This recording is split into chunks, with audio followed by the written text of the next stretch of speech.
안녕하십니까. 포항에서 명리학 연구소를 운영하고 있는 백상입니다. 유튜브의 검색어로는 백상명리가 되겠고요. 구독을 눌러 놓으시면 수시로 올리는 동영상을 보실 수가 있습니다.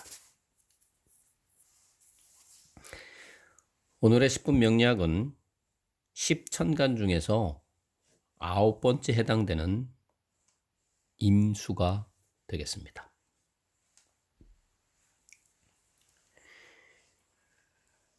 계절의 변화로 보면 봄에 싹이 터서 여름에 꽃이 피고 긴 여름, 장하라고 합니다.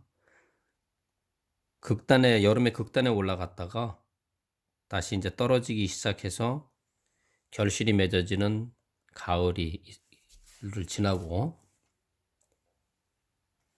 마지막 단계인 겨울로 접어들게 되죠. 이 겨울로 들어가는 이 단계, 봄은 간목과 을목으로 구분이 되고, 여름은 병화와 정화로 구분이 되며,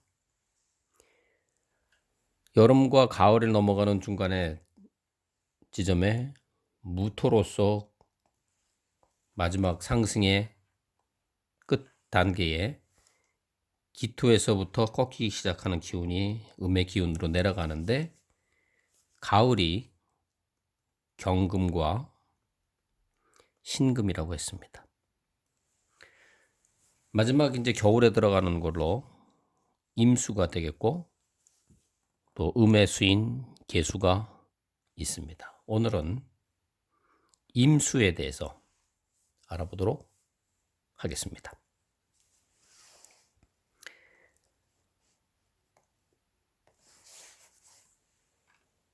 봄에 나무에 가지에 꽃몽울이 가지고 꽃이 피고 그 안에서 열매가 맺혀서 달려있는 상태가 되다가 이것이 이제 딱딱하게 굳어지면 순간에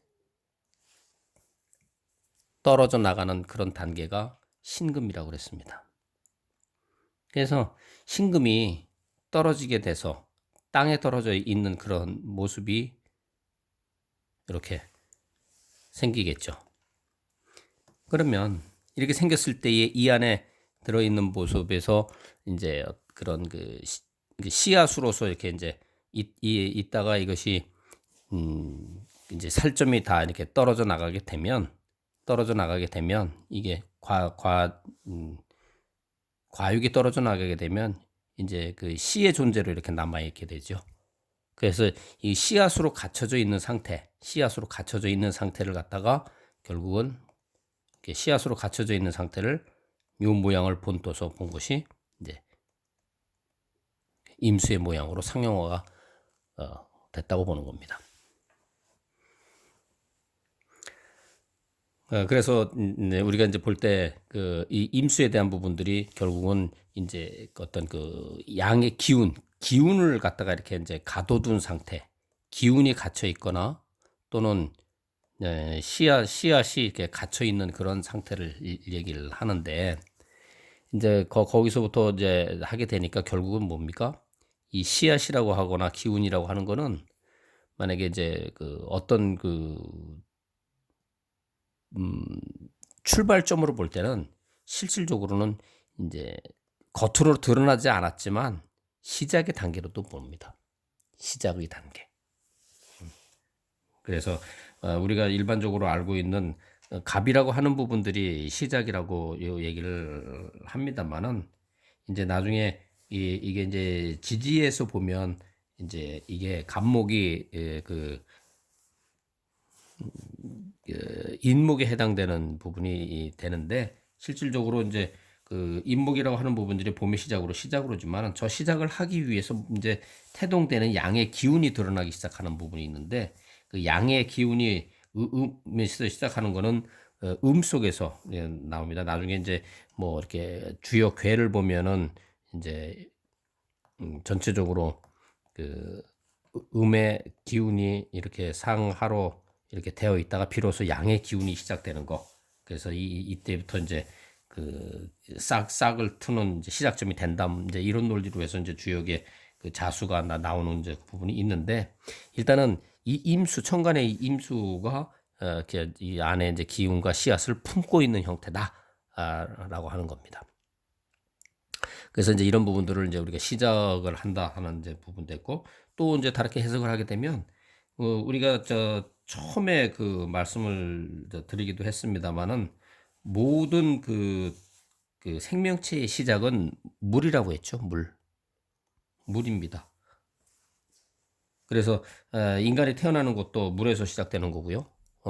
그래서 그 물에서부터 해서 이제 거기에 이제 열을 받아 가지고서 이제 이렇게 진행되는 거. 그래서 이제 물에 의해서 임이 생기고, 그다음에 정화가 생기고, 그다음에 거기서 이제 그 균사가 생기고, 이런 식으로 해가지고서 이제 그 간목이 생기고, 이렇게 첫째 시간에 이렇게 말씀드렸던 그 숫자에 대한 변화를 할 때 이렇게 말씀드렸던 부분들인데, 어쨌든 임수라고 하는 거는 시작점이다 하는 겁니다.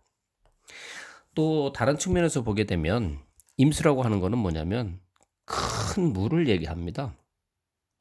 그래서 큰 물이라고 하는 거는 우리가 이제 호수도가 될 수 있는 거고, 큰 강이 될 수 있는 거고, 바다가 될 수 있는 거죠.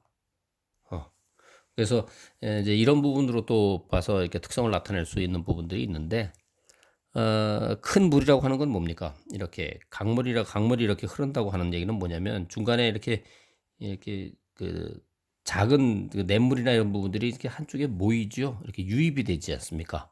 그 유입이 된다고 하는 건 뭐냐면 다 받아들인다는 거거든요. 그래서 그 부분을 갖다가 임수를 갖고 있는 사람은 포용력이 있구나. 포용력이 있구나. 라는 겁니다. 그 포용력이 있으니까 결국은 어떻게 됩니까? 상대적으로 일단 볼 때 인자하다. 사람이 인자하다. 그 다음에 포용력이지만 또 다른 말로 하게 되면 수용력, 받아들이는 수용력도 있다. 이렇게 볼 수 있는 거죠. 그런데 그 다음에 이제 이 물이다 보니까, 큰 물이다 보니까, 큰 예를 들어서 이렇게 이게 강물이 이렇게 이제 흘러가는데, 그러다 보니까 흘러간다고 하는 거는 뭡니까? 만약에 내가 중간에 어떤 이렇게 장애물이 있으면 이 장애물을 갖다가 두 가지죠. 이렇게 물이 가다가 이렇게 옆으로 장애물을 피해서 가는 경우가 있고, 아니면은 이걸 갖다가 이제 넘어가는 경우가 있습니다. 그래서 이 피해서 간다고 하는 거는 뭐냐면 상황에 따라서 내가 융통성이 있다는 거죠. 융통성이 있다. 예. 그런데 만약에 지금 이 상태에서 이 높이가 이렇게 높으면 돌아가겠지만, 이 높이가 만약에 높지 않고 얕다 그러면 어떻게 됩니까? 그냥 넘어가 버립니다. 많은 양이. 그렇게 된다고 넘어간다고 하는 얘기는 뭐냐면 얘는 낮은 거는 약자죠. 그래서 약자를 무시한다 하는 경향도 있습니다. 자기보다 못한 사람은 좀 아래로 본다는 거죠. 네. 그다음에 이제 그 물이라고 하는 부분들의 또 특징 중에 하나가 뭐가 있냐면, 큰 물이라고 하는 부분들에 대한 특징은 물은 이렇게 보면 어떻게 되어 있습니까? 항시 수평을 이루죠. 수평. 네. 그렇지 않으면 흘러 내려가야 되는 거니까. 그래서 수평을 이룬다고 하는 건 뭐냐면 평등하다는 겁니다. 평등하다. 그래서 평등에 대한 부분들을 상당히 그 중요시하게 생각을 하고 있고, 또 아까 얘기한 대로 이제 그 물이 장애물이 있을 때는 옆으로 돌아가는 거니까 그건 융통성도 되지만 또 상당히 지혜롭기도 하는 겁니다. 그래서 꾀가 많다. 또 물이라고 하는 부분들은 모든 그 생명체에 필요하죠. 그러니까 필요하니까 뭡니까? 내가 다른 사람한테 이렇게 베풀어 되는 거니까 동정심이 있다. 근데 이제 반대로 깊은 이 바다나 강이나 호수나 이렇게 큰 물들은 어떻게 되면 겉으로 보는 거하고는 다르죠. 그래서 약간의 그 이제 속과 겉이 다른 것도 있지만, 일단 기본적으로 이 임수를 갖고 있는 사람은 속을 잘 모릅니다. 잘 드러내지 않죠. 우리가 그런 말을 합니다. 크레물린 같다라고 하는 거. 그래서 임수에 대한 부분들이 아까 말씀드린 대로 이제 시작에 대한 부분도 있고, 그다음에 큰 물에 대한 특성으로 해서 그거하고 해서 이제 유추해낼 수 있는 그런 작용들도 있다 하는 겁니다. 그래서 오늘은 오행 중에 수에 해당되는 것 중에 양의 수인 임수에 대해서 알아봤습니다. 오늘은 여기까지 하도록 하겠습니다. 감사합니다.